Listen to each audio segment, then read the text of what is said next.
The champagne flute trembled in my hand as Detective Maria Vasquez leaned close to my ear, her words cutting through the laughter and celebration of my 35th birthday party like a blade through silk. "Your husband isn't who you think," she whispered, her voice barely audible above the jazz quartet playing in our backyard.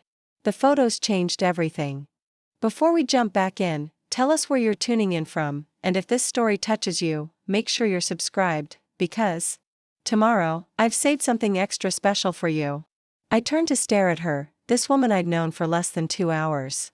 Marcus had introduced her as his colleague's wife, someone who worked in corporate security.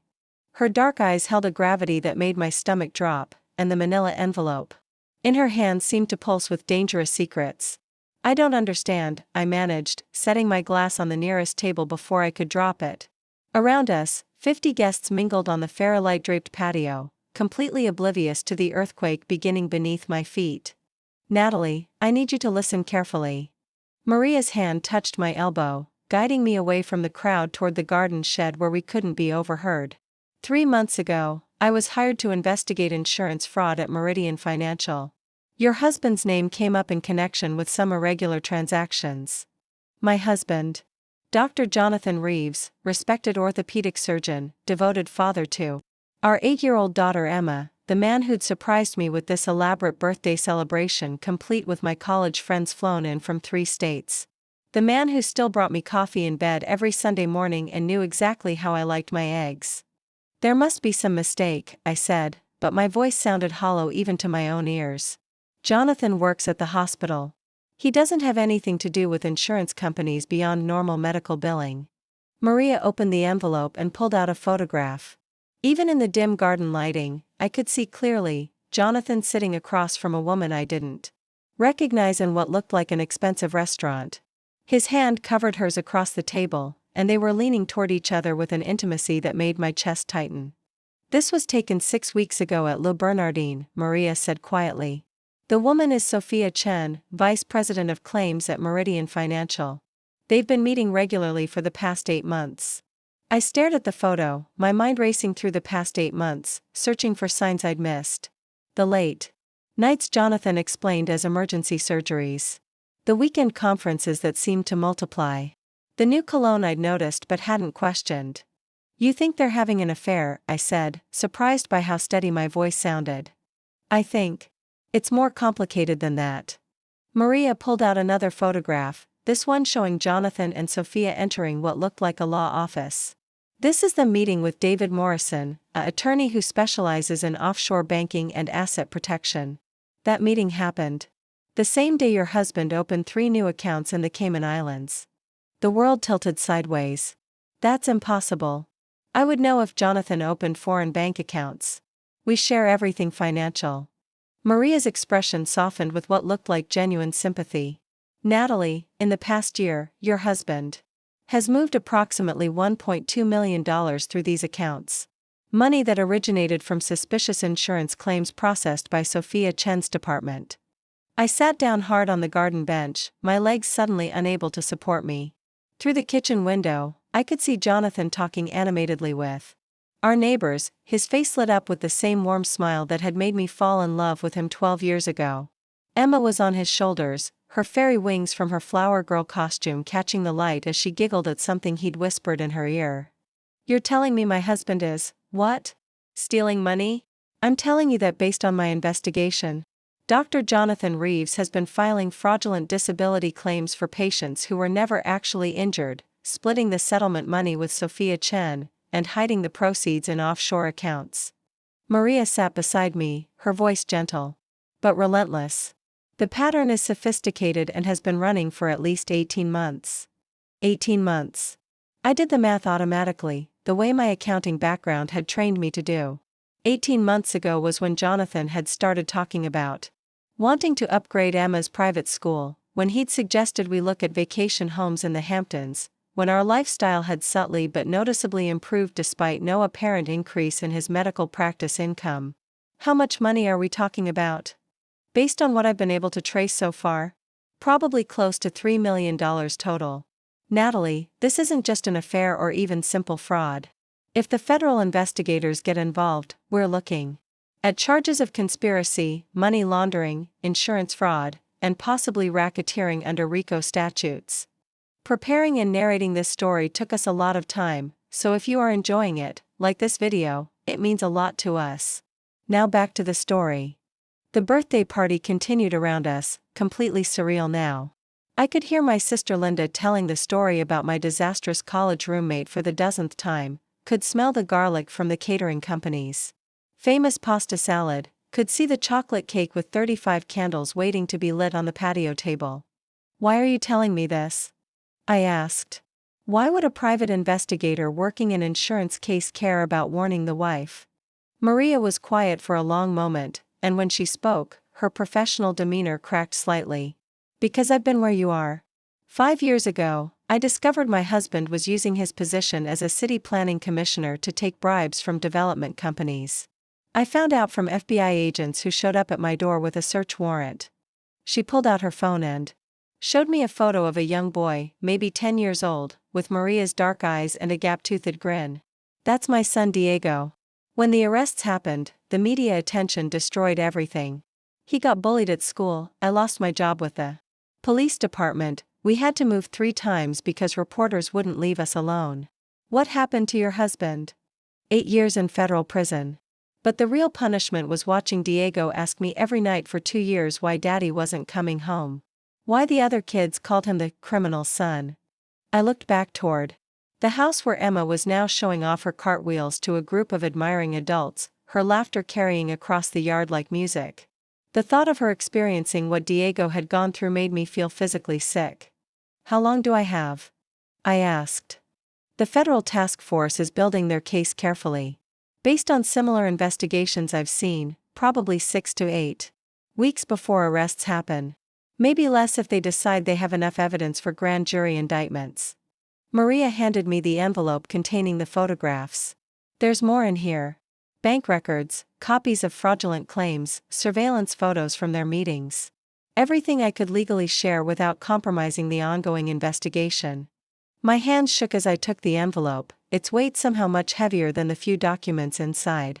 This manila folder contained the evidence that my marriage, my family, my entire life as I knew it was built on lies and criminal activity. "What am I supposed to do with this?" "Whatever you need to do to protect yourself and your daughter. But, Natalie, you need to understand something crucial." Maria stood up, straightening her jacket with practiced professionalism. "When the feds make their move, they'll freeze every asset they can connect to the illegal activity. Joint bank accounts, the house, cars, investment accounts, everything. Spouses often get caught in the financial devastation even when they're completely innocent." She handed me a business card. "I've included contact information for an attorney who specializes in defending family members in federal cases. Her name is Amanda Torres, and she's very good at protecting innocent spouses and children when these situations explode." The jazz quartet finished their set with a flourish, and I heard Jonathan's voice calling across the yard. "Nat. Come on, beautiful. Time to make a wish and blow out your candles." I looked at Maria, this stranger who had just shattered my world, with terrible kindness, and then at my husband who was lighting the candles on my birthday cake while our daughter danced around him in her fairy wings.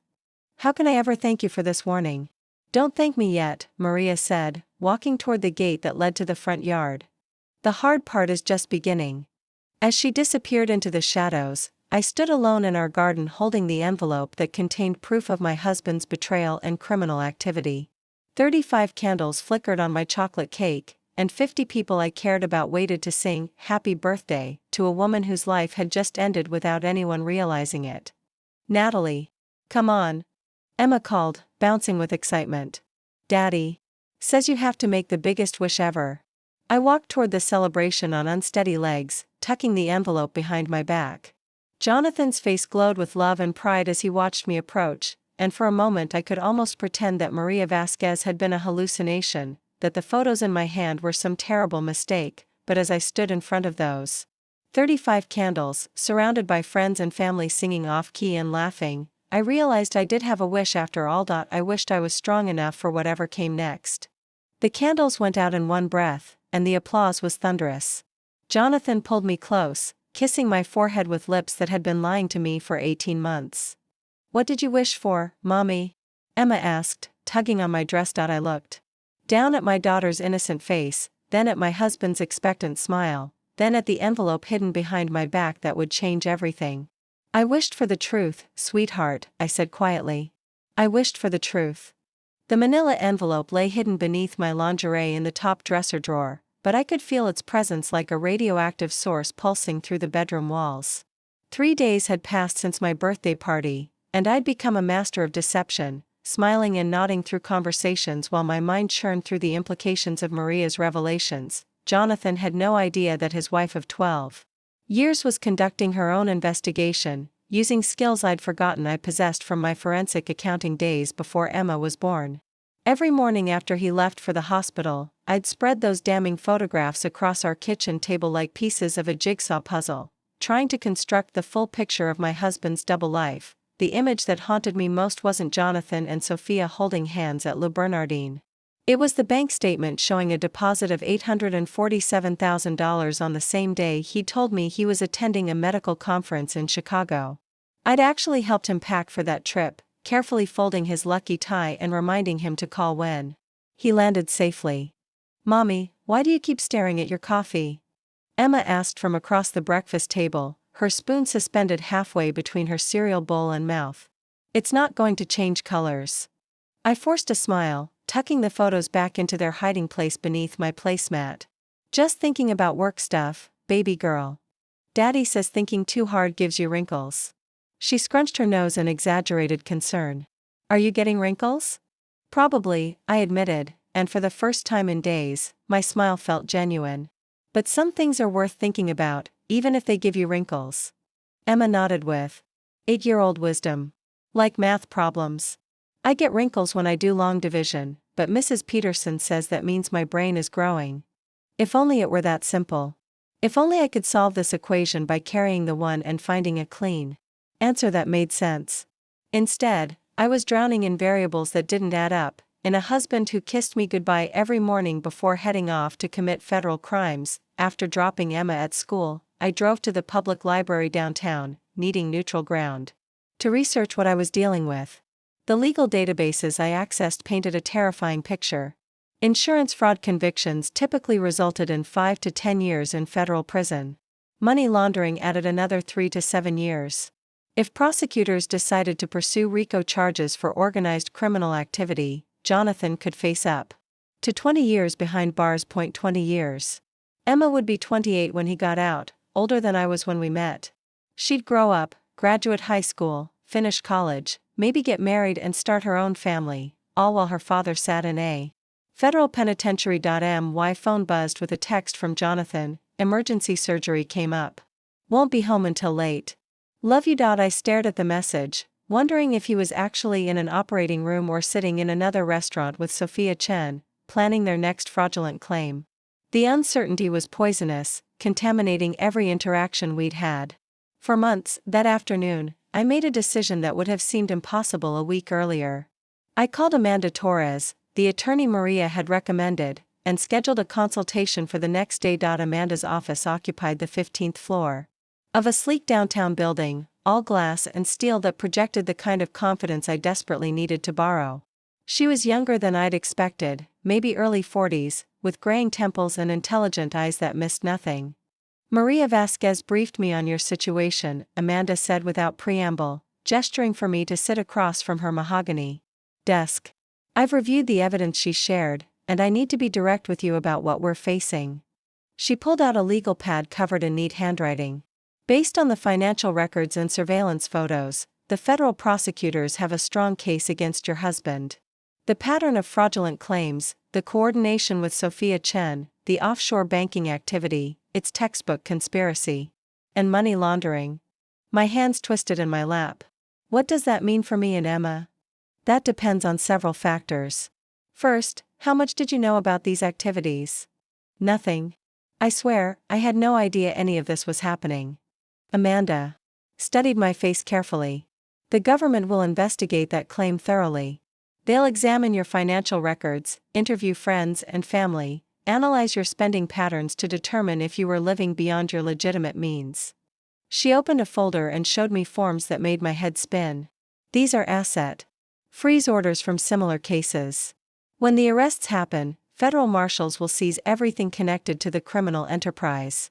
Joint bank accounts, the house if mortgage payments came from illegal funds, cars, investment accounts, even jewelry and art if they believe it was purchased with criminal proceeds. The room felt like it was shrinking. Everything? Everything. They can legally connect to the fraud scheme. Natalie, I need you to understand that innocent spouses often lose their homes, their savings, their entire financial security when these cases explode into public view. She leaned forward, her expression softening slightly. But we can take steps now to protect you and Emma. Document your legitimate income sources, separate any clean assets from potentially tainted ones, establish your own legal identity independent of your husband's criminal activity. How long do we have? Based on Maria's timeline, maybe 6 weeks. But these investigations can accelerate quickly if new evidence emerges or if someone decides to cooperate with prosecutors. Someone decides to cooperate. I thought about Sophia Chen, wondering if she was as loyal to Jonathan as he seemed to believe, or if she'd sacrifice him to save herself when the walls closed in. That evening, Jonathan came home with flowers and an elaborate story about a complicated spinal surgery that had taken 14 hours. He described the procedure in vivid detail, complete with technical terminology that would have impressed me a week ago. Now I listened for inconsistencies, studied his face for tells, wondered if any of it was true. You seem distracted, he said during dinner, reaching across the table to squeeze my hand. Everything okay? The irony was staggering. My criminal husband was concerned about my emotional state while I sat across from him knowing he faced decades in federal prison. Just tired, I said, forcing myself not to pull away from his touch. Work stuff. Maybe we should plan a getaway. Jonathan suggested, his thumb tracing circles on my knuckles. Just the two of us. Emma could stay with Linda for a long weekend. I wondered if he was thinking about running, if this romantic getaway was actually an escape plan to a non-extradition country. Where were you thinking? Somewhere tropical. The Caymans maybe? My fork clattered against my plate. The Caymans. Where his illegal bank accounts were hidden. The Caymans? I repeated, proud of how casual I sounded. I've been reading about this. Amazing resort there. Private beaches, couple spa treatments, the whole romantic fantasy. His smile was warm and genuine, the same expression that had convinced me to marry him 12 years ago. We could use some time to reconnect. Reconnect. While visiting the islands where he'd hidden $3 million in stolen money. That sounds wonderful, I lied, already calculating whether this trip was intended as our last hurrah before his arrest or research for relocating the family to avoid prosecution. After dinner, while Jonathan helped Emma with homework, I retreated to our bedroom and called Maria's number. I was wondering when you'd reach out, she answered on the first ring. He wants to take me to the Cayman Islands, I said without preamble. This weekend? Absolutely not. If federal agents are watching him, traveling to where his offshore accounts are located would look like evidence of your involvement in the scheme. My heart sank. So what do I do? If I refuse to go, he'll know something's wrong. Tell him you can't get time off work on short notice. Family obligation. Food poisoning. I don't care what excuse you use, but do not get on a plane to the Caymans with your husband. That night, lying next to Jonathan while he slept peacefully, I stared at the ceiling and tried to reconcile the man beside me with the criminal described in Amanda Torres' legal briefs. His hand rested on my hip with familiar intimacy, and his breathing had the steady rhythm I'd found comforting for over a decade. This was the man who'd held my hair when morning sickness made me miserable during pregnancy. Who'd learned to braid Emma's hair by watching YouTube videos.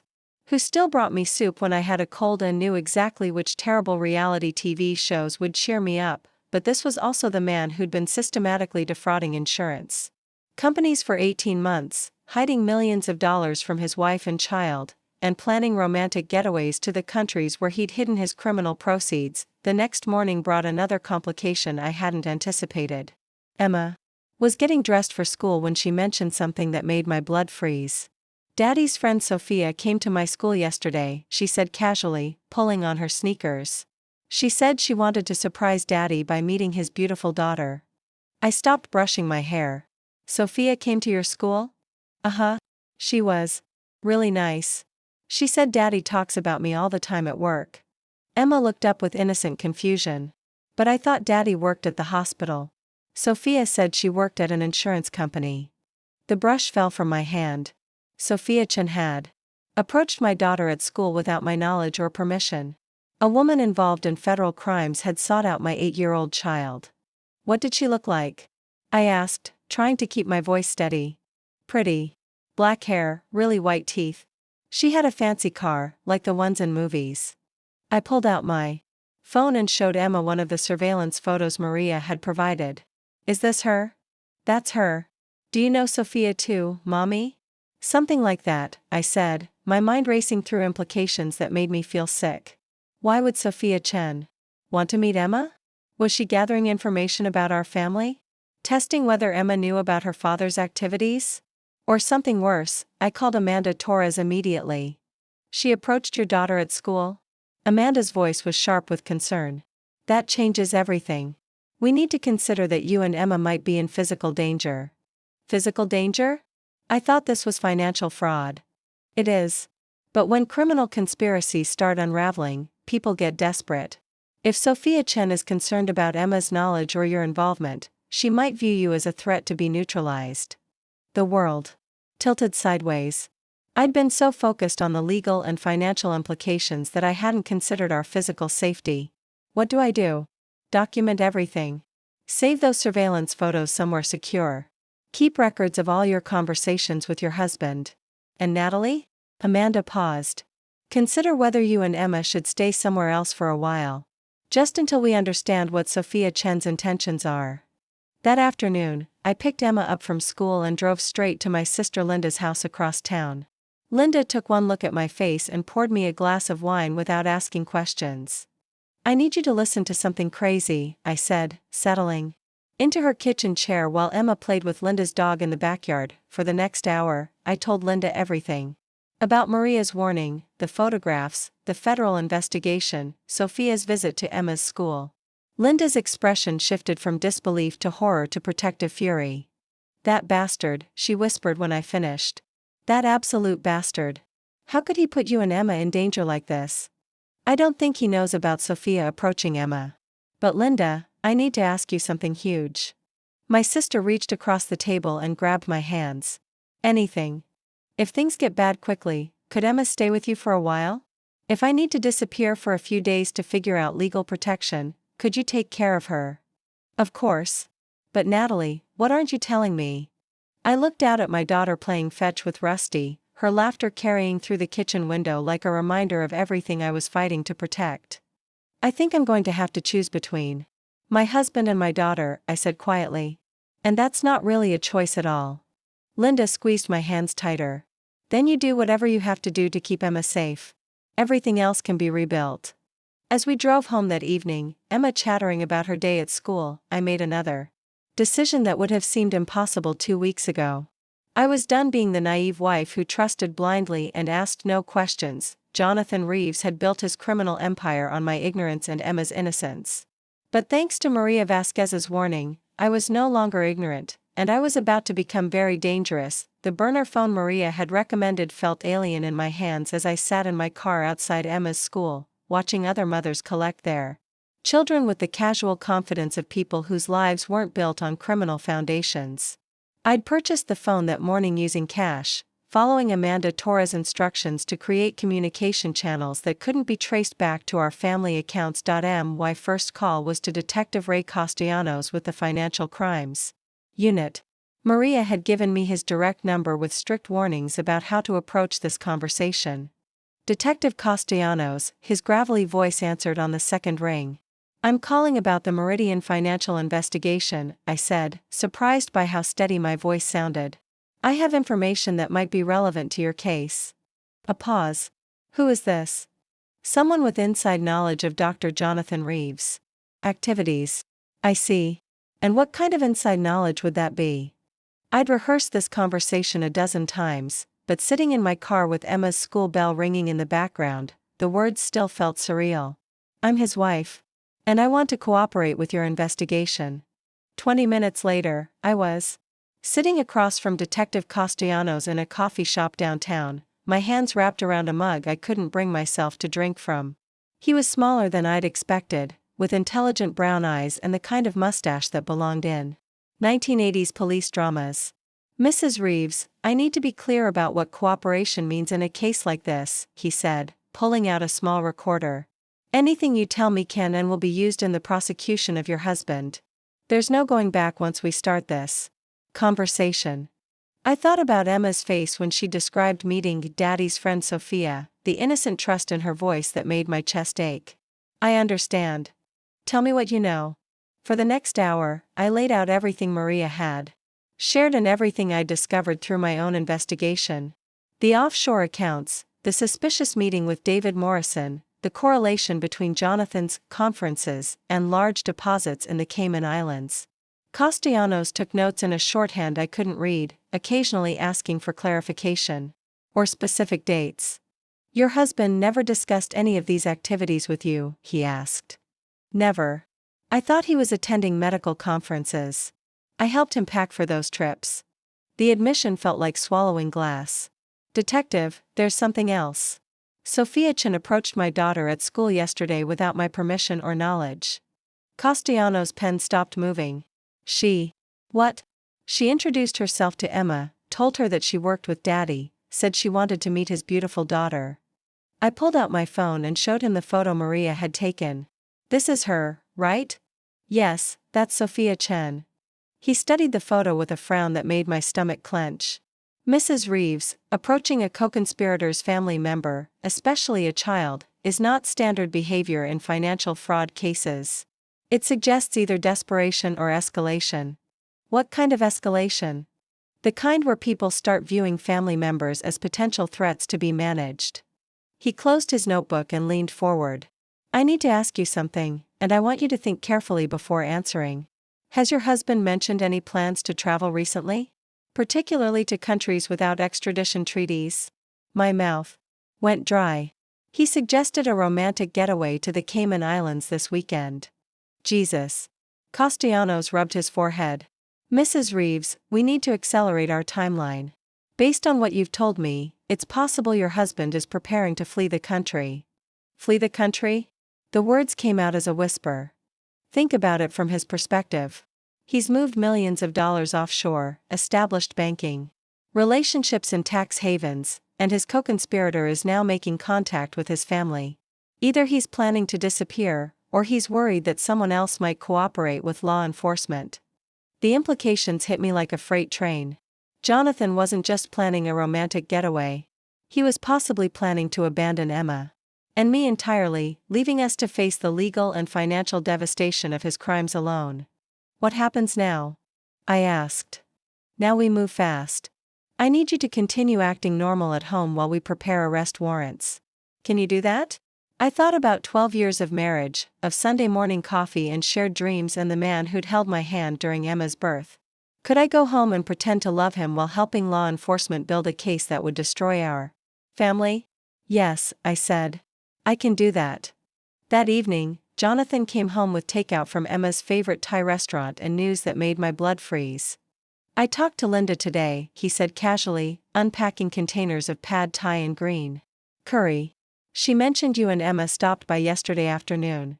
I focused on setting out plates, grateful for the distraction. "Emma wanted to play with Rusty. Linda said you seemed upset about something. Work stress?" There it was, the opening I'd been dreading. Jonathan's voice carried the same concerned tone he'd used throughout our marriage when he wanted to discuss something important. But now I heard calculation beneath the care, a probing quality that made me wonder how long he'd been studying my behavior. "Just the usual client stuff," I said. "You know how anxious I get about deadlines." Jonathan nodded, but his eyes didn't leave my face. "Linda also mentioned something interesting. She said you asked about Emma staying with her for a few days sometime soon." My hand stilled on the silverware drawer.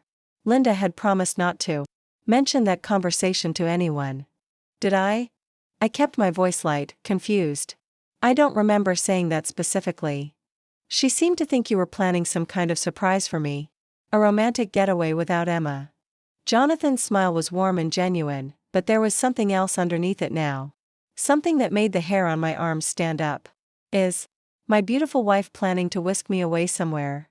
The lie came easily, surprising me with its fluidity. Maybe. But if I was, I wouldn't confirm it just because my sister can't keep secrets. Jonathan laughed, the sound rich and familiar. But as he pulled me close for a kiss, I felt him studying my reaction with the focus he usually reserved for surgical procedures. After dinner, while Jonathan helped Emma with homework, I called Linda from our bedroom. "Why did you tell Jonathan? About our conversation?" I whispered into the phone. "What conversation? Natalie, what are you talking about?" "About Emma staying with you. He said you mentioned it when he called you today." There was a long pause. "Natalie, Jonathan didn't call me today. I haven't spoken to your husband in weeks." The phone nearly slipped from my hand. "But he said, he lied to you. Which means he's testing you, trying to figure out what you know." Linda's voice was tight with worry. "Where are you right now?" "In our bedroom. He's downstairs with Emma. Listen to me carefully. Act normal for the rest of the evening. Don't give him any reason to suspect you're on to him. But Natalie, if he's lying about calling me, he might be lying about other things too." After hanging up, I sat on our bed staring at family photos on the dresser. Jonathan and me on our wedding day, both of us young and hopeful. Jonathan holding newborn Emma in the hospital, tears of joy streaming down his face. Emma's first day of school, sandwiched between her parents with a gap-toothed grin. When had the man in these photos become someone who would lie to test his wife's loyalty? When had our marriage become a chess game where I didn't even know I was playing? My burner phone buzzed with a text from an unknown number. "This is Maria. Need to meet tomorrow." New developments. I deleted the message and hid the phone deeper in my jewelry box, my hands shaking as I wondered what new nightmare was heading our way. The next morning brought an answer I wasn't prepared for. Maria had chosen a park 20 minutes from our house, far enough from Jonathan's usual routes to be safe but close enough that I could maintain my normal schedule. "We have a problem," she said without preamble, settling onto the bench beside me. "Sophia Chen has disappeared." My stomach dropped. Disappeared how? She didn't show up for work yesterday or today. Her apartment appears to have been cleaned out in a hurry. Neighbors saw her loading suitcases into her car Tuesday night. Tuesday night. The same day Sophia had approached Emma at school. Where do you think she went? Probably somewhere without extradition treaties. But here's what worries me: she cleaned out the Meridian financial accounts before she left. Approximately $800,000 in company funds that should have been used to pay legitimate claims. She stole from her own company. She stole from her own company and left your husband holding the bag for their entire conspiracy. Jonathan doesn't know she's gone yet, but when he finds out, he's going to realize that he's been set up to take the fall for everything. I watched children play on the swings across from us, their laughter a sharp contrast to the nightmare my life was becoming. What does that mean for us? It means your husband is about to discover that his partner has betrayed him, stolen company money, and fled the country, leaving him as the primary target for federal prosecutors. People in that situation don't always make rational decisions. You think he'll run too? I think he'll panic. And panicked people with access to millions of dollars in offshore accounts sometimes make desperate choices about what they're willing to sacrifice to save themselves. The implication hung in the air between us. Jonathan might decide that his wife and daughter were liabilities he couldn't afford. "Maria, I need to ask you something, and I need you to be completely honest with me." "Of course."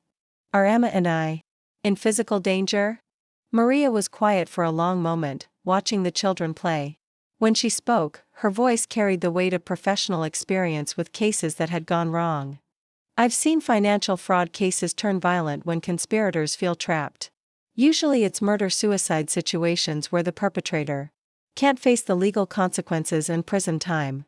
She turned to look at me directly. "I'm not saying that's where this is heading, but desperate people make desperate choices. What would you do if you were me?" "I'd get my daughter somewhere safe, and I'd make sure law enforcement knew exactly where my husband was at all times until they could arrest him." That afternoon, I made the hardest phone call of my life. "Emma's school? This is Mrs. Reeves. I need to discuss some security concerns regarding my daughter." The conversation with Principal Martinez was delicate but necessary. I couldn't tell her that my husband was a federal criminal whose partner had fled the country, but I could express Concerns about unauthorized individuals approaching students. We take security very seriously, Mrs. Reeves, she assured me. I'll make sure Emma is only released to individuals on your approved pickup list, and will alert you immediately if anyone else inquires about her. Thank you. And Principal Martinez? If my husband calls to check Emma out of school early for any reason, could you call me first to confirm? He's been forgetful about family schedules lately. It was a small lie that might save my daughter's life. That evening, Jonathan was unusually quiet during dinner. He picked at his food and checked his phone constantly, something he normally never did during family time. Everything okay? I asked, following the script Amanda Torres had coached me on. Act concerned but not suspicious. Show normal spousal interest without prying too deeply. Just work stuff, he said, but his smile looked forced. Sophia's been out sick the past couple days, so I'm covering some of her responsibilities. The lie was so smooth, so casual, that for a moment I wondered if Maria had been wrong about Sophia's disappearance. But then I saw something in Jonathan's eyes, a flicker of knowledge that contradicted his words. He knew Sophia was gone. He knew she'd betrayed him. And he was lying to me about it. I hope she feels better soon, I said, matching his casual tone. I'm sure she will, Jonathan replied, his attention already back on his phone, but I was becoming sure of something else entirely. My husband wasn't just a criminal, he was a criminal who'd been abandoned by his partner, left holding evidence that could put him away for decades. And he was calculating his options with the same methodical precision he brought to surgery. As I watched him text someone urgently while Emma described her day at school, I realized that Maria's warnings about desperate people making desperate choices weren't hypothetical anymore. They were a countdown timer that had just started running out. The sound that woke me at 3:17 a.m. wasn't Jonathan getting up for an emergency surgery. It was the soft click of our home office door closing, followed by the muffled sound of voices, Jonathan's voice, and another I didn't recognize, speaking in urgent whispers. I lay perfectly still, listening to my heart pound while footsteps moved across the hardwood floor below. Jonathan never brought colleagues home, especially not at 3 in the morning. Whatever was happening downstairs wasn't medical business. Moving as quietly as possible, I slipped out of bed and crept to the top of the stairs. The office door was closed, but light spilled from beneath it, and the voices were clearer now. Told you this was getting too complicated, an unfamiliar male voice was saying. Sophia's disappearance changes everything. I know what it changes. Jonathan replied, his voice tight with stress. But we stick to the plan. The money transfer happens tomorrow night, and then we're done. What about your wife? She's been asking questions, making phone calls. My source at the police department says she met with Detective Castellanos yesterday. The words hit me like ice water. Someone had been watching me. Someone knew about my meeting with the detective. Natalie doesn't know anything, Jonathan said, but his voice lacked conviction. She's suspicious because I've been distracted, but she has no idea about the scope of the operation. Jonathan, listen to me carefully. Your wife met with a federal detective for over an hour. She's not just suspicious, she's cooperating. Which means you have a decision to make. There was a long pause, and when Jonathan spoke again, his voice was different. Colder. What kind of decision? The kind that determines whether you spend the next 20 years in federal prison or disappear to a country that doesn't extradite. To the United States. But you can't take liabilities with you. Liabilities. They were talking about Emma and me as liabilities. She's my wife, Jonathan said quietly. Emma's my daughter. And they're both potential witnesses who can testify about your behavior, your spending patterns, your travel schedule. Jonathan, sentiment will get you life in prison.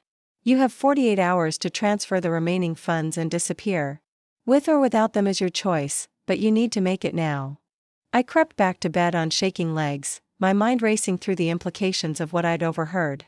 Jonathan wasn't just planning to flee the country, he was planning to abandon us, or worse, ensure we couldn't testify against him. The burner phone felt like salvation in my hands as I typed a message to Maria. Emergency. Need to meet first thing tomorrow. They know about Castellanos. Her response came within minutes, 6 a.m. Starbucks on Elm Street. Come alone. I deleted both messages and lay awake until dawn, listening to Jonathan shower and dress for what he probably believed would be one of his last days as Dr. Jonathan Reeves. Respected surgeon and family man. You look tired, he said, kissing my forehead before leaving for the hospital. Everything okay? Just couldn't sleep, I said, managing a smile that felt like broken glass. See you tonight. But as I watched him drive away, I wondered if I'd ever see the man I'd married again, or if that person had died somewhere along the way, replaced by a stranger who viewed his family as obstacles to his escape. Maria was already waiting when I arrived at Starbucks, her face grim in the early morning light. Tell me everything, she said. I recounted the conversation I'd overheard, watching Maria's expression grow darker with each detail. 48 hours, she repeated. That means the final money transfer is happening tomorrow night, probably to consolidate everything before he disappears. Who was the other man? How did he know about my meeting with Castellanos? That's what worries me. Financial fraud cases don't usually involve multiple conspirators with law enforcement sources. This is bigger than insurance fraud, Natalie. Much bigger. She pulled out her phone and made a call. Ray? It's Maria. We need to meet. Now. 20 minutes later, we were sitting in Detective Castellanos' office while he reviewed notes that painted a picture I wasn't prepared for. The man your husband was meeting with is probably Marcus Webb, Castellanos said, showing me a surveillance photo. He's a money laundering specialist who works with organized crime families. If Webb is involved, this isn't just about insurance fraud anymore. The photograph showed a thin man in an expensive suit, maybe 50 years old, with the kind of face that would disappear in a crowd. Unremarkable except for his eyes, which held a coldness that made my skin crawl. Organized crime? My voice came out as a whisper. Webb launders money for drug trafficking, human trafficking, weapons smuggling, any criminal enterprise that generates large amounts of cash that needs to look legitimate. If he's working with your husband, it means the Meridian financial fraud was just one piece of a much larger operation. I thought about Emma, probably sitting in her second-grade classroom right now, learning about addition and subtraction while her father met with criminals who would kill to protect their secrets. What does this mean for my daughter's safety? Castellanos and Maria exchanged a look that made my stomach drop. It means we're not just worried about financial fraud anymore, Castellanos said. We're worried about people who've killed witnesses before. You think Jonathan would hurt us? I think Jonathan is in deep enough that his opinion might not matter anymore. If Webb and his associates view you as a threat, your husband's feelings about his family become irrelevant. The room felt like it was spinning. In 2 weeks, I'd gone from worried wife to cooperating witness to potential murder victim. What do? We accelerate everything. The arrests happen tonight instead of next week. But first, I need you to do something that's going to be very difficult. Castellanos leaned forward, his expression intense. I need you to go home and act completely normal. Make dinner, help Emma with homework, go through your regular evening routine. But I need you to wear a wire and try to get your husband talking about his plans. You want me to spy on my husband? I want you to give us evidence that will put him and Webb away before they decide you're too dangerous to leave alive. The wire was smaller than I'd expected, no bigger than a button, taped beneath my brow with adhesive that pulled at my skin. The technician who'd installed it was a soft-spoken woman named Detective Torres who explained how the device worked with the patience of someone who'd done this many times before. The recording quality is excellent up to about 30 feet, she said, adjusting the tiny microphone. Try to stay in the same room with your husband when he's talking. If he gets suspicious and asks about the device, tell him it's a new fitness tracker your sister gave you. By the time I arrived home, Emma was already back from school, working on math problems at the kitchen table. Hi, Mommy, she called without looking up from her worksheet. Mrs. Patterson says I'm getting really good at multiplication. I hugged her tighter than usual, breathing in the scent of her strawberry shampoo and trying to memorize the feeling of her small arms around my neck. That's wonderful, baby. You're so smart. Daddy called, Emma said, returning to her homework. He said he might be late again tonight, but he wants to talk to you about something important when he gets home. Something important. Probably his decision about whether to abandon us or eliminate us as potential witnesses. I spent the afternoon in a state of hyper-awareness, noting every detail of our home as if I might never see it again. The family photos on the mantel, the height marks on Emma's doorframe where we'd tracked her growth, the coffee ring stains on the dining room table from lazy Sunday mornings that now felt like relics from someone else's life. Jonathan arrived home at 7:30 with Chinese takeout and attention that filled the room like smoke. He was distracted during dinner, checking his phone constantly and barely responding to Emma's chatter about her school day. "Emma, why don't you go get ready for your bath?" I suggested after we'd finished eating. "I'll be up to help you in a few minutes." Once our daughter was upstairs, Jonathan's demeanor shifted completely. The distracted father disappeared, replaced by someone calculating and focused. "We need to talk," he said, moving to close the kitchen door, a gesture that positioned us perfectly for the wire to capture every word. "About what?" Jonathan studied my face with surgical precision. "About how much you know." My heart hammered against the wire taped to my chest. "Know about what?" "Don't lie to me, Natalie. I know you've been investigating me. I know about your meeting with Detective Castellanos. I know you've been asking Linda about taking care of Emma." There was no point in pretending anymore. The careful facade I'd maintained for 2 weeks crumbled under the weight of his direct confrontation. "I know about the insurance fraud," I said quietly. "I know about Sophia Chen and the offshore accounts. I know you've been stealing money for almost 2 years. Jonathan's laugh was bitter. "Insurance fraud? That's what you think this is about? Isn't it? The insurance claims were pocket change, Natalie. A way to establish credibility and move small amounts of money without attracting attention. The real business was much more profitable." He sat across from me at our kitchen table, the same table where we'd shared thousands of meals, and began describing a criminal enterprise that made my original fears seem naive. Webb's organization needed a way to legitimize drug money. Lots of drug money. My position at the hospital gave me access to patient records, medical histories, detailed personal information on hundreds of people. Information that could be used to create false identities for money laundering operations. My mouth went dry. "You sold patient information?" "I sold clean identities.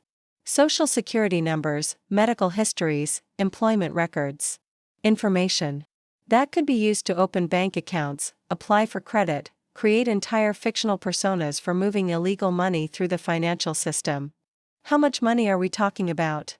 "Over the past 18 months? Approximately $12 million in drug proceeds that we've successfully laundered through fake medical identities." My cut was $3 million, which seemed like adequate compensation for the risk. $3 million. I'd been worried about insurance fraud worth hundreds of thousands when my husband had actually been laundering drug money worth millions. And Sophia's role? Sophia provided the insurance infrastructure to make the identities look legitimate. Fake medical claims, false employment histories, fraudulent financial records. She was good at her job, but not as good as she thought. "What do you mean?" Jonathan's expression hardened. "I mean Sophia got greedy and sloppy. She started skimming money from Webb's operations, thinking no one would notice. When Webb found out, she had about 6 hours to disappear before she ended up in a shallow grave somewhere." The casual way he discussed murder made my blood freeze. This wasn't the man who'd cried when our goldfish died, who still couldn't watch violent movies without covering his eyes. "Jonathan, who are you?"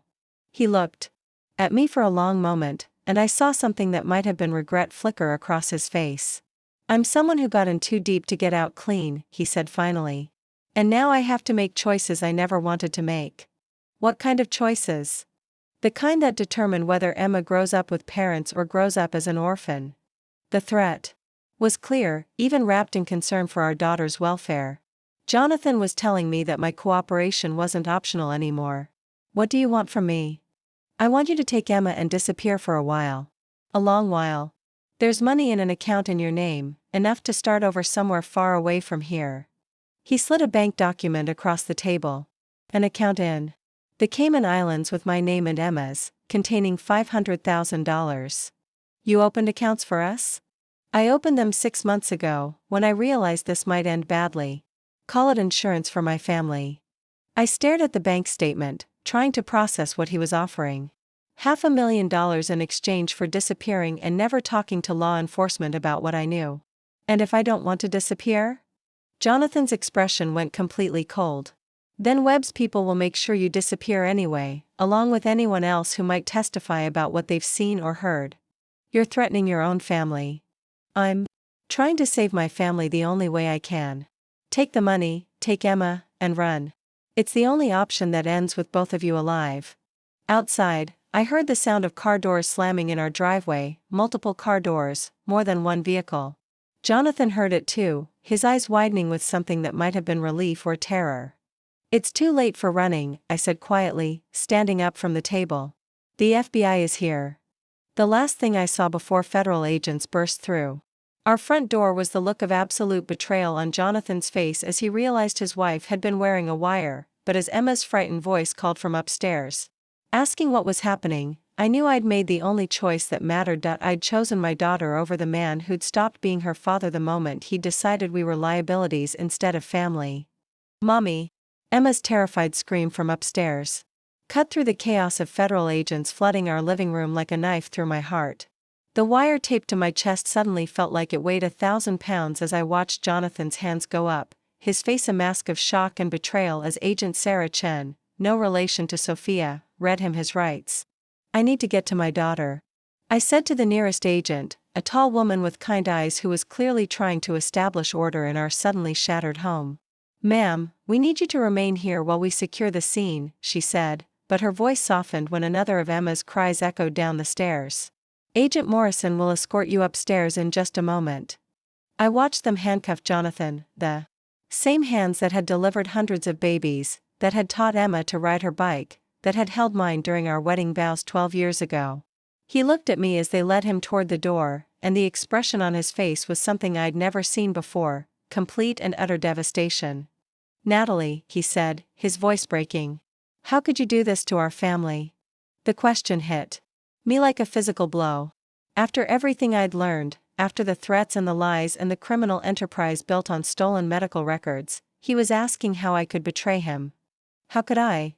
The words came out louder than I'd intended, drawing the attention of every federal agent in the room. Jonathan, you threatened to have us killed rather than face the consequences of your choices. You turned our marriage into a criminal conspiracy. You put our daughter's life in danger for drug money. I was trying to protect you both, he said, struggling against the agents holding his arms. The money I put aside for you and Emma, that was real. I was going to make sure you were safe. Safe from the criminals you chose to work with. Safe from the consequences of your own actions. I stepped closer, needing him to understand what he'd destroyed. You didn't protect us, Jonathan. You made us targets. Agent Chen stepped between us. Sir, you need to come with us now. As they led him away, Jonathan called back over his shoulder, tell Emma I love her. Tell her daddy loves her no matter what happens. The front door closed behind him with a finality that echoed through our suddenly quiet house. After 2 weeks of fear and investigation and terrible revelations, it was over. My husband was gone, arrested for money laundering and conspiracy and probably a dozen other federal crimes I didn't understand yet, but Emma was still upstairs, crying for her mommy, and I realized the hardest part was just beginning. I found her hiding in her bedroom closet, curled up behind her dress-up clothes with tears streaming down her face. The moment she saw me, she launched herself into my arms with the desperate intensity of a child whose world had just been turned upside down.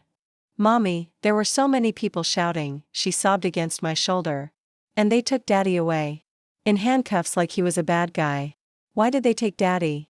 How do you explain to an 8-year-old that her father is a criminal? How do you tell a child that the man who reads her bedtime stories and makes her pancakes shaped like butterflies has been working with people who kill witnesses to protect their drug money? Daddy made some very bad choices, I said, stroking her hair while my own tears fell silently. The police had to arrest him because of those choices. But Daddy's a doctor. Doctors help people. Daddy helps people fix their bones when they get hurt. Yes, baby. Daddy is a doctor, and he has helped lots of people. But he also did some things that were against the law, things that hurt other people. Emma pulled back to look at me, her face streaked with tears and confusion.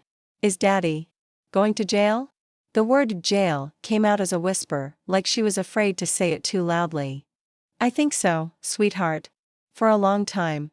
Will we visit him? I thought about federal prison visiting rooms, about explaining to my daughter why her father was wearing an orange jumpsuit, about the years stretching ahead of us without him. I don't know yet. We'll figure that out together. Emma was quiet for a long moment, processing information that no child should have to understand. When she spoke again, her voice was smaller than I'd ever heard it. Mommy, are you going to jail? Too? No, baby. I'm not going anywhere. I'll always be here with you. Promise? I promise.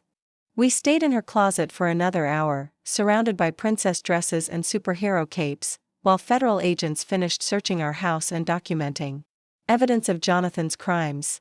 Emma fell asleep in my arms eventually, exhausted by fear and confusion, and I carried her to my bed, unable to leave her alone even for a moment. The next morning brought a parade of officials who needed to discuss our immediate future. Detective Castellanos arrived first, followed by a victim services coordinator named Patricia Williams, then Amanda Torres with legal documents that would reshape our lives. The good news is that the wire recording gives us everything we need to prosecute not just your husband, but Marcus Webb and several other members of his organization, Castellanos said, reviewing his notes while Emma ate cereal and watched cartoons in the next room. Your cooperation has been invaluable. What about the money Jonathan put in our names? I asked. The Cayman Islands accounts. Amanda Torres opened her briefcase and pulled out paperwork that made my head spin. That's more complicated. The money is technically in your and Emma's names, but it's proceeds from criminal activity. The government will probably freeze those accounts pending the outcome of the criminal trials. So we have nothing. You have your legitimate income and assets that can't be connected to the criminal enterprise. The house will probably be seized. Because mortgage payments came from illegal proceeds, but your personal checking account, your car, Emma's college fund, those should be safe. Should be safe. I thought about the careful financial planning Jonathan and I had done over the years, the retirement accounts and investment portfolios we'd built together, all of it now potentially tainted by association with drug money. What about Emma's safety? I asked. Webb's organization is still out there. Patricia Williams, the victim services coordinator, leaned forward with the kind of professional compassion that made me trust her immediately. We've assessed the threat level as moderate to high. Webb's people are primarily focused on avoiding law enforcement attention right now, but families of cooperating witnesses do sometimes face retaliation. Sometimes face retaliation, I repeated. What does that mean exactly? It means we're recommending you and Emma enter the witness protection program until after the trials are completed, Castellanos said. Temporary relocation, new identities, complete separation from your current life until we can guarantee your safety. Witness protection, new identities, complete separation from everything Emma had ever known. For how long? Probably 18 to 24 months, depending on how quickly the cases move through the court system. I looked through the doorway at Emma, who was laughing at something on television, completely unaware that her entire life was about to change again. I need time to think about this. Of course. But Natalie, I need you to understand that this isn't just about your safety anymore, Amanda said gently. The recording you made implicates Webb in multiple felonies. You're not just a witness, you're the key to bringing down a major money laundering operation. That makes you valuable to law enforcement and dangerous to a lot of very bad people. After the officials left, I sat at my kitchen table staring at relocation paperwork while Emma played in the backyard, her laughter drifting through windows that would soon belong to someone else. Everything that had defined our life together, her school, our neighborhood, our routines, would have to be abandoned to keep her safe from the consequences of her father's choices. My phone rang, interrupting my spiral of catastrophic thinking. The caller ID showed Linda's number. I saw the news, my sister said without preamble. Federal agents arrested Jonathan for money laundering? Natalie, what the hell is going on? For the third time in 24 hours, I found myself explaining the incomprehensible. Linda listened in shocked silence as I described the wire recording. Webb's organization, the threat to Emma's safety. You're going into witness protection, she said when I finished. I think we have to. Emma can't grow up looking over her shoulder, wondering if someone might hurt her because of what I know about her father's crimes. But that means I won't see you for 2 years. Emma won't see her aunt or her grandparents. or any of her friends. The reality of what we were losing hit me all over again. Emma would miss birthdays and holidays and milestones with people who loved her. She'd start over in a new place with a new name, carrying secrets about why they'd had to leave everything behind. Linda, I need to ask you something, and I need you to be completely honest with me. Anything. Am I making the right choice? Should I take Emma and disappear into witness protection, or should I try to rebuild our life here and hope Webb's people leave us alone? There was a long pause before Linda answered. Natalie, do you remember when Emma was 3 and she climbed onto the kitchen counter to reach the cookie jar? You weren't watching for 30 seconds, and she fell and broke her arm. Of course I remember. You blamed yourself for weeks. You said you should have been more careful, should have anticipated what might happen, should have protected her better. What does that have to do with anything? You've spent your entire life as a mother trying to anticipate dangers before they could hurt Emma. Now you know about a real danger, a serious threat to her safety, and you have the power to protect her from it completely. Linda's voice was gentle but firm. How could you not take that protection when it's offered? That evening, after Emma was asleep, I made the phone call that would change everything. Agent Chen? This is Natalie Reeves. Emma and I will enter the witness protection program. I think that's the right decision, she said. We can have you relocated within 48 hours. What happens to our life here? Our house, Emma's toys, her pictures. You can take essential items, but nothing that could be traced back to your real identities. New clothes, new photographs, new everything. And after the trials? After the trials, you can choose to return to your old life or remain in protection with your new identities. Many witnesses find that starting fresh is easier than trying to rebuild what was lost. I thought about Emma's room upstairs, filled with stuffed animals and art projects and memories of a childhood that was about to end abruptly. About the photo albums documenting 8 years of birthday parties and family vacations that we'd have to leave behind. About the woman I'd been before I learned my husband was a criminal, and whether she was worth trying to reclaim. There's one more thing, I said. I want to see Jonathan before we leave. I want to tell him goodbye. Mrs. Reeves, I don't think that's advisable given the circumstances. Agent Chen, my daughter deserves to say goodbye to her father, even if he's a criminal. And I deserve the chance to tell him exactly what his choices cost our family. The federal detention center was nothing like the hospitals where Jonathan had spent most of his career. Gray concrete walls, fluorescent lighting, metal detectors and armed guards who treated me like a potential threat rather than a victim seeking closure. Jonathan looked smaller in his orange jumpsuit, older somehow.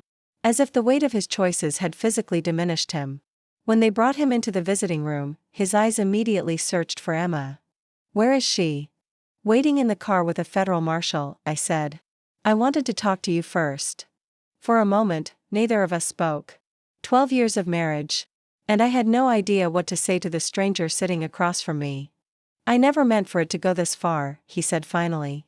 When it started, it was just a few insurance claims. Easy money that wouldn't hurt anyone. But it did go this far. And it did hurt people. It hurt us. I know. His voice broke slightly. I know I destroyed everything good we had together. Jonathan, Emma and I are going into witness protection. We're getting new names, moving somewhere you'll never find us. After your trial, you probably won't see your daughter again until she's an adult. The impact of those words was immediate and devastating. Jonathan's composure crumbled completely, tears streaming down his face as he absorbed the reality of what he'd lost. She's 8 years old, he whispered. She'll forget me. Maybe. Or maybe she'll remember you as the father who chose criminals over his family. Please don't take her away from me. The plea in his voice almost broke my resolve, but then I thought about Emma hiding in her closet while federal agents searched our house, about the threats Webb's people had made, about the new life we'd have to build in witness protection. You took her away from yourself, I said. Every choice you made for the past 2 years led to this moment. I'm just trying to keep her safe from the consequences. When I brought Emma in for their goodbye, she ran to him with the uncomplicated love of a child who still saw her daddy as a hero. Jonathan held her as tightly as the handcuffs would allow, whispering promises he'd never be able to keep and apologies she was too young to understand. I love you so much, princess, he said, his voice thick with tears. I want you to remember That no matter what happens, Daddy loves you more than anything in the world. I love you too, Daddy. When can I see you again? Jonathan looked at me over Emma's head, and I saw the exact moment he realized he had to lie to his daughter one more time. Soon, baby. I'll see you again soon. As we walked away from the detention center, Emma asked the question I'd been dreading. Mommy, why was Daddy crying? Because he's going to miss us very much. Will we miss him too? I looked down at my daughter. This innocent child who was about to lose her father, her home, her entire identity because of choices she'd never made. Yes, sweetheart. We'll miss him too. But as we drove toward our new life in witness protection, I realized that wasn't entirely true. I would miss the man I'd thought I'd married, the father Emma had believed in, the life we'd built together before I learned it was founded on lies and criminal money, the man in the orange jumpsuit, the one who'd threatened his own family to protect his criminal associates, the one who'd chosen drug money over his daughter's safety. I wouldn't miss him at all. That man was a stranger I was grateful to leave behind. The town of Cedar Falls, Oregon, population 8,247, looked nothing like the bustling suburb where Emma and I had spent our entire lives together. Rolling hills covered in Douglas fir trees, a main street with exactly one coffee shop, and the kind of small-town quiet that made our former life feel like something from another planet. Sarah Miller, I said to my reflection in the bathroom. Mirror of our government-provided apartment, practicing the name that would define the next chapter of our lives. My name is Sarah Miller, and this is my daughter Katie. Katie. Emma had chosen her new name herself from a list the marshals provided, gravitating towards something that sounded like a pioneer girl from the Oregon Trail computer game she'd played at school. At 9 years old now, we'd been in Cedar Falls for 8 months. She was adapting to our new identity with the resilience that children somehow manage when adults fail them. The hardest part wasn't learning to respond to Katie or remembering to say I was from Colorado instead of our real hometown. The hardest part was watching my daughter grow up without half her history, forbidden from mentioning her real grandparents, her Aunt Linda, or the father who'd read her bedtime stories before becoming a federal criminal, but there were unexpected gifts in our exile that I'd never anticipated. Mom, can Jackson come over for dinner tonight? Katie asked, bursting through the front door with the energy of a child who discovered that Oregon had seasons unlike anything she'd experienced before. Her cheeks were red from the October cold, and she was covered in the kind of dirt that indicated a successful afternoon of exploration. Jackson Martinez was Katie's best friend. A gap-toothed 10-year-old whose mother Carmen had become my closest friend in Cedar Falls. Neither of them knew that Katie Miller's real name was Emma Reeves, or that Sarah Miller's husband was serving 12 years in federal prison for money laundering. Of course Jackson can stay for dinner, I said, helping Katie out of her muddy boots. But both of you need to wash your hands. And maybe your faces. And possibly your entire bodies. Katie giggled, the sound pure and uncomplicated in a way that reminded me how much fear and tension she'd carried during our last months in witness protection waiting. Here in Cedar Falls, she was just a kid again, worried about normal things like whether her science project would win the school fair and if her crush Daniel would notice her new haircut. The phone call I'd been expecting for months finally came on a Tuesday evening in November. Agent Chen's voice carried the weight of news that would reshape everything. The trials are finished, she said without preamble. Jonathan pleaded guilty to all charges and received 12 years in federal prison. Marcus Webb got 25 years. 3 other members of the organization received sentences ranging from 8 to 15 years. I sank into our living room couch, suddenly dizzy with relief that had been 2 years in the making. It's over? The immediate threat is over. Webb's organization has been completely dismantled. There's no reason for anyone to seek retaliation against you or Emma, I mean Katie, anymore. What happens now? Now you have a choice.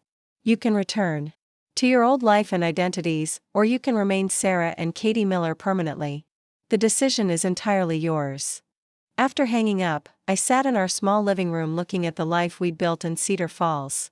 Katie's art projects covering our refrigerator, the local library books stacked on our coffee table, the Oregon Duck sweatshirt I'd bought at a thrift store when I realized I was actually becoming a Pacific Northwest person. The job I'd found at Cedar Falls Community College wasn't glamorous, administrative assistant to the dean of students, but it paid enough to support us and came with health Insurance and the kind of colleagues who invited you to potluck dinners and asked about your weekend plans. Most importantly, it came with a boss who didn't know that Sarah Miller had once been married to a criminal. Dean Patricia Hoffman saw me as a competent professional who was good with detail work and student crisis management, not as the wife who'd betrayed her husband to federal investigators. Mom? Katie appeared in the doorway, wearing her favorite pajamas, the ones covered in horses that she'd picked out herself at the Cedar Falls General Store. You look sad. Is everything okay? I pulled her down onto the couch beside me, breathing in the scent of strawberry shampoo that had remained constant through all our identity changes. I got some news today. The trials are finished.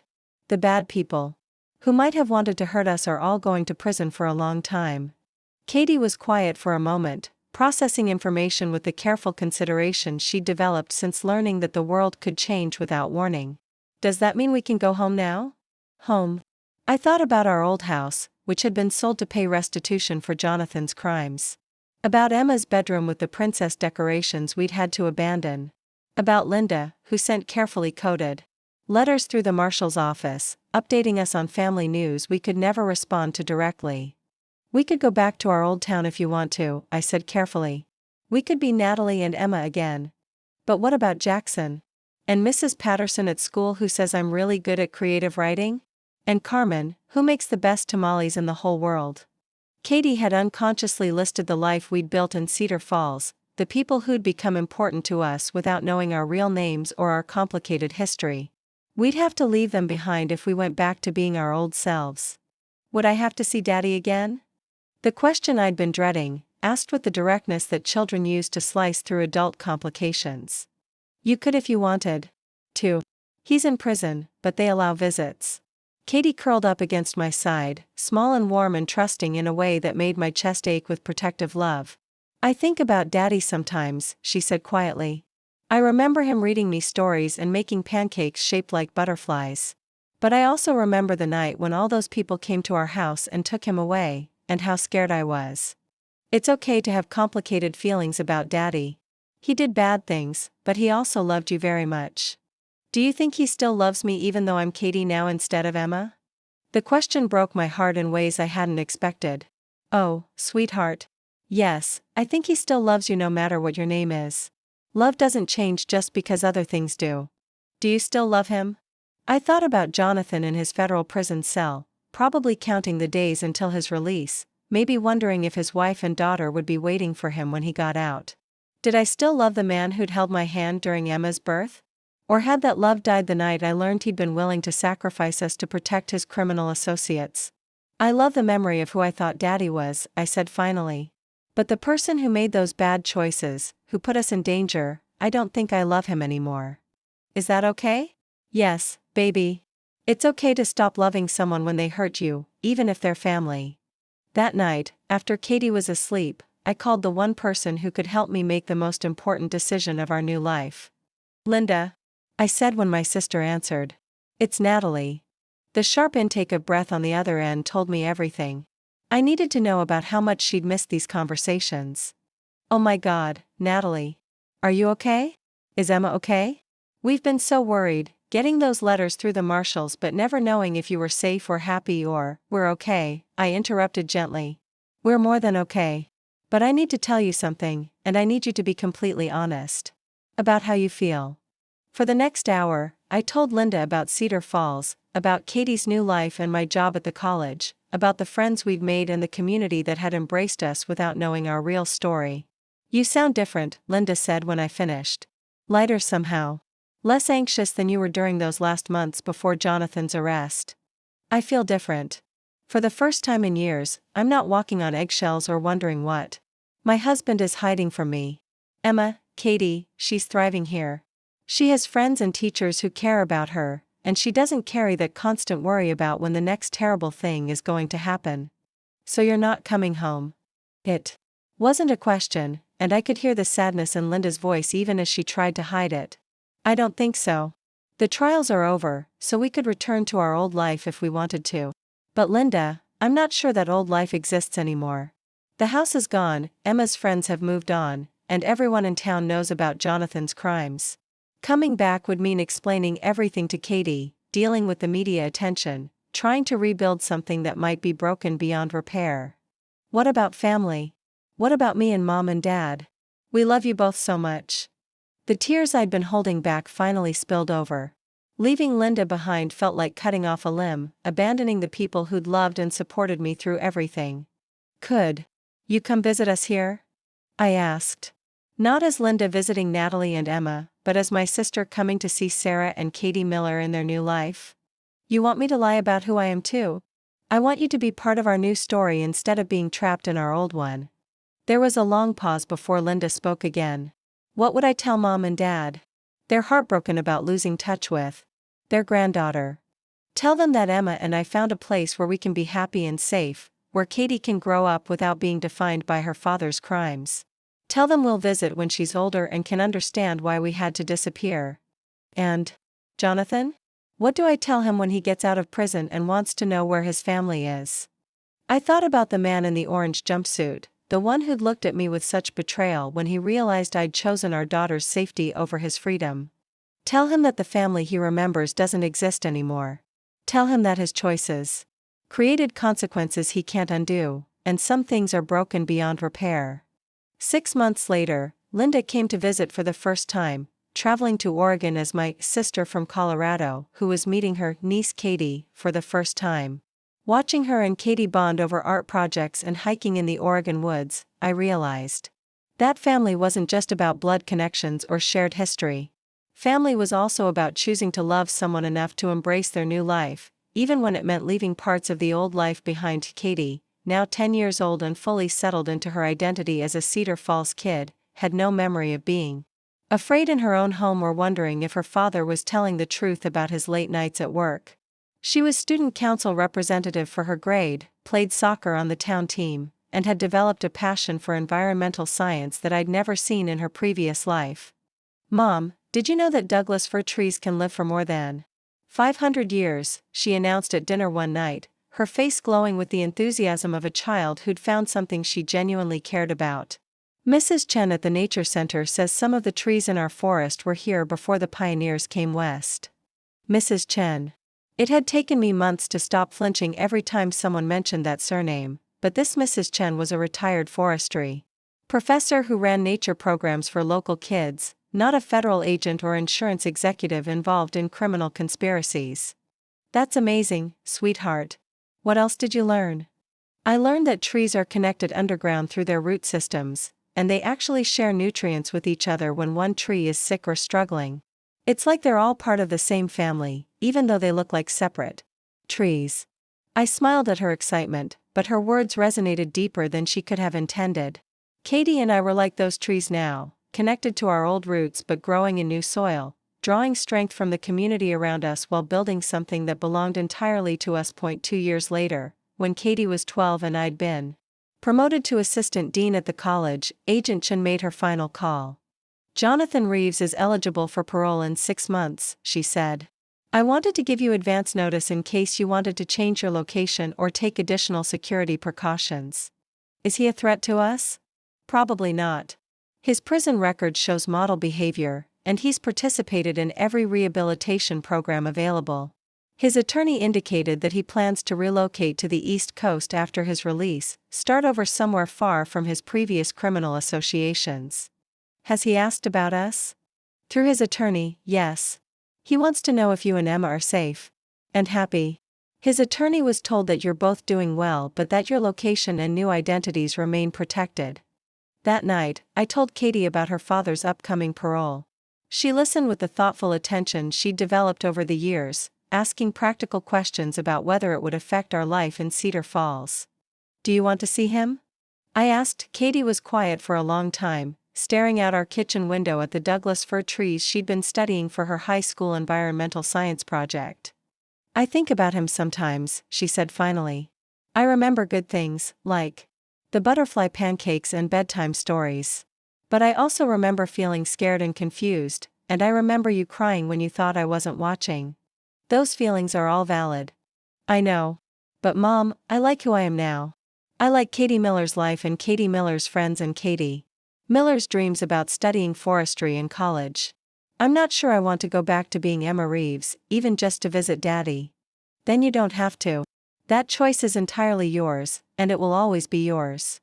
What about you? Do you want to see him? I thought about Jonathan, somewhere in federal prison, probably imagining a reunion with the wife and daughter he'd lost. Did he picture us frozen in time, waiting for his return? Or did he understand that we'd grown and changed, that the family he remembered had evolved into something completely different? I think I said goodbye to your father a long time ago, I said. In that federal detention center, when I realized he'd chosen criminals over his family. I don't need to see him again to know that I made the right choice. 5 years after we'd arrived in Cedar Falls as Sarah and Katie Miller, I married David Chen, no relation to Agent Chen or the insurance executive Sophia Chen, just a kind-hearted high school history teacher who'd fallen in love with a woman he thought was from Colorado. Katie walked me down the aisle in a ceremony attended by the friends and colleagues who'd become our chosen family in Oregon. David knew that Sarah Miller had been married before, that she'd left her previous life due to irreconcilable differences and safety concerns, but he didn't know the details. And for the first time in years, I felt like that was enough.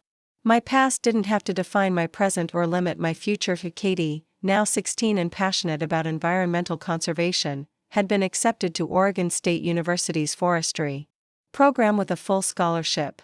She'd grown up to be confident and grounded in ways that had nothing to do with hiding from her father's crimes and everything to do with the community that had nurtured her into adulthood.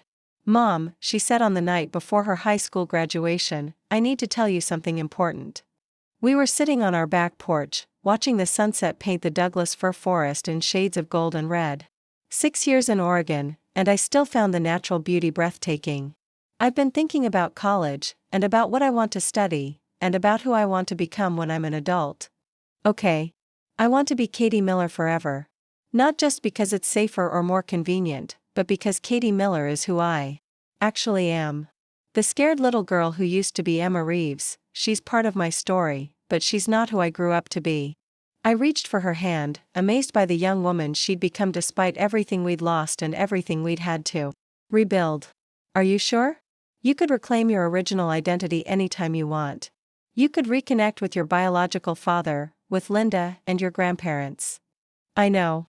And maybe someday I'll want to visit them and tell them about the life we built here. But Mom, everything good about who I am comes from the choice you made to protect me, and from the community that helped raise me. I don't want to be defined by what Daddy did wrong. I want to be defined by what we did right. That night, after Katie was asleep, I made one final call to Agent Chen. We're staying, I said. Sarah and Katie Miller are our permanent identities. Now. We don't want any connection to our previous names or our previous life. Are you sure? This decision is irreversible. I'm sure. Jonathan Reeves' family doesn't exist anymore. We've become someone completely different, and we're happy with who we've become. I'll make the arrangements. Officially, Natalie and Emma Reeves disappeared into witness protection and chose never to return. Unofficially, you've built a new life that has nothing to do with federal crimes or criminal husbands. After hanging up, I walked through our small house in Cedar Falls, looking at the photos on our walls, Katie's school pictures, our wedding photos with David, snapshots from camping trips and college visits that had nothing to do with our previous life. This wasn't the life I'd planned when I married Jonathan 12 years ago, but it was the life we'd chosen when everything else fell apart. Sometimes I thought about the woman I'd been during those terrible 2 weeks after my birthday party, desperately trying to understand how my marriage had become a criminal conspiracy. She'd been brave in moments when bravery was the only option, but she'd also been trapped by loyalty to someone who didn't deserve it. Sarah Miller was different.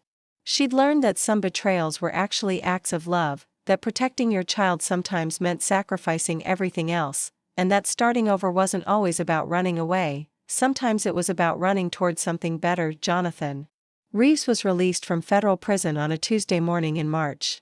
According to the final report Agent Chen provided, he relocated to Baltimore and found work at a community clinic serving uninsured patients. His attorney indicated that he'd expressed hope for eventual reconciliation with his family, but understood that such contact would have to be initiated by us. He was still waiting. Katie Miller graduated valedictorian from Cedar Falls High School. Gave a speech about environmental conservation that made the local newspaper, and headed off to Oregon State University to study forestry and environmental science. At 18, she was confident, compassionate, and completely unafraid of her future. I kept my job at the community college, eventually became dean of students, and found fulfillment in helping young people navigate the transition to adulthood. My marriage to David was built on honesty within the boundaries of what I could safely share, and it was the healthiest relationship I'd ever experienced. Sometimes people asked about Katie's father, especially when she was younger and needed permission slips signed by both parents. I'd developed a standard response: he's not in our lives anymore, but Katie has all the love and support she needs. It was true. It was also incomplete. But some stories are too complicated for casual conversation, and some secrets are kept. Not out of shame but out of protection for the new life you've built from the ashes of the old one. On Katie's 21st birthday, she asked me the question I'd been expecting for years. Mom, do you ever regret the choice you made? Do you ever wish you'd tried to save your marriage instead of helping them arrest Daddy? We were hiking in the Cascade Mountains, surrounded by the Douglas fir trees that had become the foundation of Katie's career aspirations. At 21, she was studying for her master's degree in environmental science and planning to work for the Forest Service after graduation. Do you know what I regret? I said, pausing on the trail to catch my breath and organize my thoughts. What? I regret that I didn't trust my instincts sooner. I regret that I spent months making excuses for behavior that should have alarmed me. I regret that I was so focused on preserving our marriage that I almost missed the signs that you were in danger. But do you regret that Daddy went to prison? That our family was destroyed? I looked at my daughter, brilliant, confident, passionate about her work and her future, and realized that our family hadn't been destroyed at all. It had been rebuilt, stronger and healthier than before. Katie, our family wasn't destroyed. It was transformed. The family that existed when your father was committing crimes, when I was living in denial, when you were scared and confused, that family needed to be destroyed. It wasn't healthy for any of us. And this family? The one we built in Cedar Falls. This family is built on truth and safety and mutual respect. This family exists because I chose you over everyone and everything else. This family is exactly what it should be. Katie smiled, the expression bright and uncomplicated in the mountain sunlight. Then I'm glad you made the choice you made. That evening, as we drove back to Cedar Falls through the Oregon forest that had become our true home, I thought about Maria Vasquez, the private investigator who'd whispered those devastating words at my birthday party: your husband isn't who you think. She'd been right, but not in the way either of us had expected. Jonathan hadn't been the man I'd thought I'd married, but I hadn't been the woman I'd thought I was either. I'd been stronger, braver, and more capable of rebuilding from scratch than I'd ever imagined. Your husband isn't who you think had been the beginning of the worst period of my life. But it had also been the beginning of the best period of my life, the part where I'd stopped being defined by someone else's choices and started making my own. In the end, the most important choice I'd made wasn't betraying Jonathan to protect Emma. It was choosing to become Sarah Miller, choosing to build a life based on who we wanted to be rather than who we'd been forced to become. Sometimes the best revenge isn't revenge at all. Sometimes it's simply refusing to let someone else's failures define your future. In Cedar Falls, Oregon, Sarah and Katie Miller lived happily ever after. And that was enough.